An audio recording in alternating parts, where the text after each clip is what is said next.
Actually made a very detailed video on longest palindromic substring, but I'd like to code it up just so it can feel more organic. You're given a substring and you want to find the longest palindromic substring. Now, the idea here is that you basically have a member variable. And again, I mean, I'm just sort of going through the code just to build it up organically, but I have made a video that sort of thoroughly explains the cases that were given and the edge cases and what the code represents. But nevertheless, we're given a string. We're supposed to find the palindromes within it. We're supposed to return the longest palindrome. Now, we in the implementation that doesn't involve dynamic programming, we choose to store a string that is going to be the resultant length, and another string or a string that will basically an integer variable that will store the length of the result that we're going to return for the substring. And so it's going to store the length, and it's also going to store where it starts from. So result start. So both of these are important for the substring that we return because the substring that we're going to return, and I'll put it as a comment here, the substring that we're going to return is going to be from where it starts, result start, and then it's going to be the result start from where it starts. We're going to add on the length of that. We're going to add on the length, and that will represent our ending index, and I'll show you how. So basically, if you had, like, let's say AC, let's say we had DBBD A. DBBD is a palindrome, and let me try to separate this out slightly. ACDBBADA, DBBD is a palindrome. And the idea is that 0, 1, 2, if we numerate this, now it's not an array, but I mean, our pointers are treating it as if though it was sort of, suppose we wanted to return this, DBBD, then the substring would be the starting point, which would be D. And so that'd be our result start, so 2, right? And then if you take the result start, which is of course 2, and then you add on to that the length of the string, which in this case is 4, right? You're going to get 5. And that is exactly what we want. We want to overreach by 1. And we want to overreach by 1 because in the substring API in Java, this index represents where the substring starts, but the second argument that you pass in for the substring, you have to specify 1 more than what you want. And so that's essentially why we're choosing to do this here. So you have a, we're going to store both of these class variables, the result start and the resultant length. And what you want to do in the body of this method is you essentially want to iterate. So I call this start, and start will equal 0, and then the start is less than the length of the string so that we don't walk off of it, and then start plus plus. So the length of this string is 1, 2, 3, 4, 5, 6, 7. The length of the string is 7, irrespective of indices. Start represents the indice that sort of goes through and traverses here.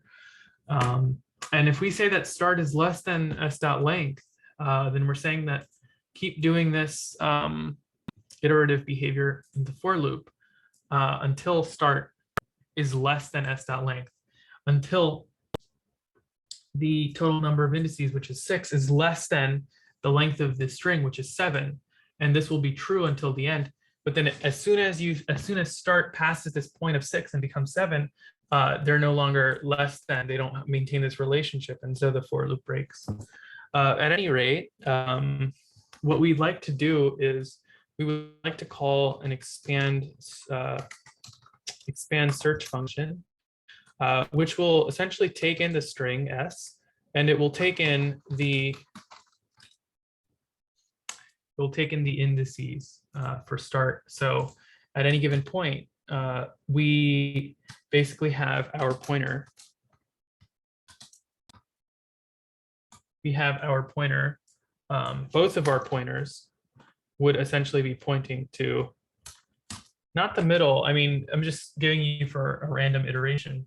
They'd be pointing to some value, some character, and then you're expanding the search outward. So you're saying, okay, well, let me try to see if the element to the right, or to the left rather, is a palindrome, and then let me see if the element to the left or to the right is a palindrome. And then you're essentially doing that for expand search. But you also want to take into account the case where you can have a palindrome, and I went into more detail about this before, where both pointers are on, you have an even length palindrome here, where the palindrome sort of originates from the fact that you have two elements. So you don't have a center element here. So when you expand outwards, you can't expand outwards from one, you have to expand from two. So we also call expand search on S, but we also, so we do it on start, but we also do it on start plus one. And that's essentially the idea for this one. And we, before actually going through all of this logic, if s dot length is less than 2, then we just return the string, because if it's less than 2, not including 2, would mean that it's either 0 or 1. And for both cases, if it's just one character, it's considered a palindrome. And if there's nothing there, then we'll just return the string. And we'll just return the substring that I was mentioning up here. Return s dot substring. So it's a substring in the s, and it's going to be from the start point all the way to the result start plus the result length. And again, that's going to allow us to overshoot by 1, which is what we want. So now on to the expand search method. It's public. Well, ideally, if this were part of like a grander program, where security was a concern, you would actually want to make it private. It's implemented detail, which is sort of abstracted away from the user. But so you can make it public. It can be a. So this expand search is actually not going to return anything. Expand search, it's just gonna, if it finds a palindrome of a greater length than what it has stored before, it will store data about that. So the expand search method will take in a string, and it will take in the starting, it will take in the start and the end, right? And the idea here is that we essentially want to have this expand search move outward, right? We want them to move outward, and then we want them to check if the next character is a palindrome or not, or if the next character is equal. Like as you move outward, like let's say you're on D. You want both of these pointers on D. You want one to move in that direction. Then you want the other to move in this direction. And you want to basically verify if not, they're the same. If they're not, then you'll break out. But and then you'll see if you've stored the length of a greater palindrome before, and if the palindrome you have now is greater than that. But so you say, okay, well, while s.char@, while s.char@ start does not is equal to s. care at n, while that is the case, you're going to move them. You're going to move one up and one down. You're going to do start plus plus, and then the n plus plus, you'd actually want to move up n plus plus, and then start will move down. But the thing is that there could be some cases where n just keeps moving up if they're all equal, or start just keeps moving down if they're all equal. So what you want to make sure is, again, is a bound check. You're moving end up, right? So you want to make sure, okay, while end is less than the length, right? For the same reason that we described up here. You're moving end up. You want to make sure it doesn't walk off the edge of the string. And then the other case is that you're moving start down. So you want to make sure that start is less than or equal to 0. That's the valid bound. And, that's basically it.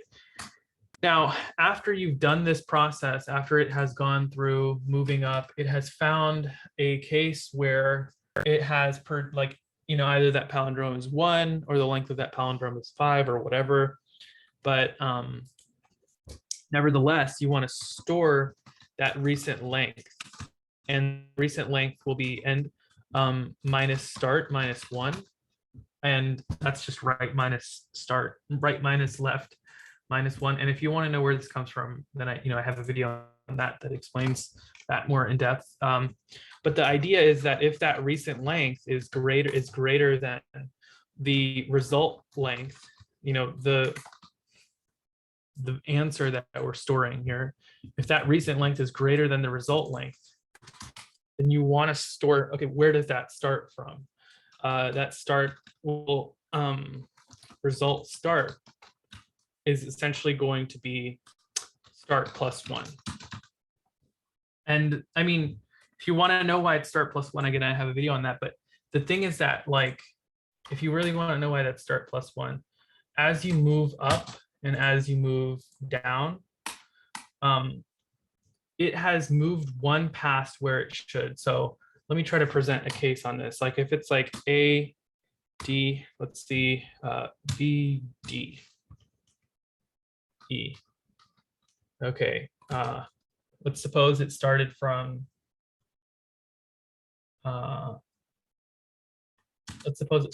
B, right? Both of them are fine, right? They're both in bounds. First check is valid. And they're both equal. So we move one up, we'll move one down. So we'll move that one up, and we'll move that one down and that one up, right? So now you have D and D here. Again, they're still pointing at valid characters. So we move one up, move one down. And then as soon as they're not equal, we break out of this while loop. Now that length is, that start point of this is the anagram. This is the palindrome, but that start point is one behind where it should begin. So you actually want to compensate for that. You want to say start is equal to, the result start will be start plus 1. You want to move that up. And then that length,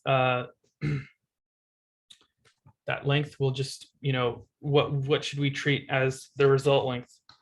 The result length will be that recent length that is effectively greater than what we had before. That's really all this method does. It just returns the substring, really. This should work, although I'm naturally expecting some bugs. Next out of bounds. So while end is less than the length, remember that we're moving it up, right? So end should be less than the length. And the start is less than or equal to 0.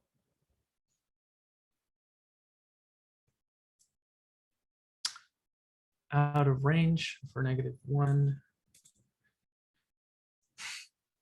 Let's see.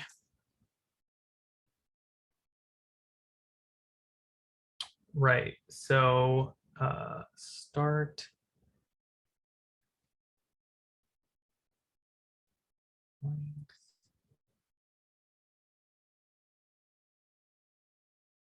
Yeah, so I mean, it shouldn't be less than 0, right? I mean, it should be greater than 0. It can't fall less than. So if it were, if it were like this, then that's a problem. Start has to be strictly greater than 0 or equal to it, and then everything thereafter is fine.